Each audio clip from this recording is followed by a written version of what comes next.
Comic books. Comic books. I don't know where to start here. We could talk 3 minutes apiece, easy on our history on comic books. I will start right away. I started in 1983. Okay. Iron Man was one of my first comics, along with an issue of The Last Starfighter. Okay. And That's not what it was comic book. Okay. yeah, it was Marvel did a rendition of it, and I got a third one. My mom bought me. I showed up in the car, getting picked up at school at Elm Grove Elementary in Wisconsin. So we are just going to do our histories here. Sure, why not?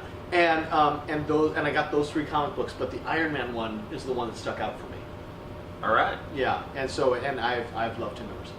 Beautiful. Yeah. I was introduced to Amazing Spider-Man 301, I believe it was. No, 302. Yes. So that was Todd McFarlane.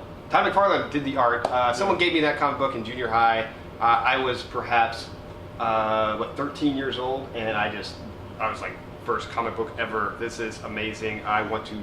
Those Todd McFarlane issues were really. It wasn't even that. Really awesome. It wasn't until I had a few other comics after that that I went to the local comic book store, and every day after school I was hanging out there until I was there so much that the guy offered me to sort of watch the store while he left. Was this 21st Century Comics? This was Comic Mania in Brea. Comic Mania, that's what I meant. And I was there, and he gave me a job during the summer. I was working there, 6 to 8 hours at 13, 14, and I moved with him when the store moved to Fullerton, and I met pretty much every single image artist at the time. Rob Liefeld was a guy that came in all the time. Todd McFarlane was a good friend of Rob, so he came in a lot. I met Mark Silvestri. Wow. I met a bunch of other guys back in the day, and I was always going to conventions. I was collecting. I was getting paid in comics.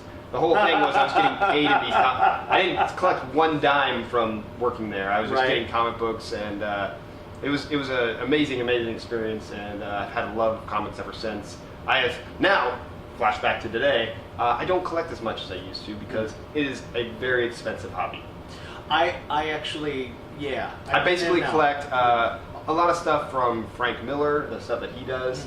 Are you reading his Batman? I am not. That's a shame. You really should. I probably will pick it up. I'm now into buying the graphic novels as opposed to individual comics. It's all. But the comic I still buy individually is Savage Dragon and Hellboy. Those I definitely keep. Are you caught up on Savage Dragon? No, I buy yearly. I buy the like 12 issues or so Seriously, a year. big stuff happening. Yeah, I'm excited. I'm excited to read it. I knew if we get into our histories, we weren't going to talk about. Yeah, that's all right. It was fun. Right. I know Mark Waid. Oh, nice. Yeah. I'm a little embarrassed that I couldn't come up with other image artists when I was on the spot there.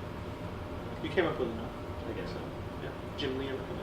He never did come in. I was thinking Jim Lee, but he never came in. They're incorporating his Wildstorm characters now. Oh, there you have, in DC. Yeah. I saw that, which is kind of weird. And it's almost kind of like Grifter's getting his first number 1. Yeah, it's kind of like a fuck you though too. Mm-hmm. Like we started Image to break away from you, and now I'm giving you these characters. Messed up.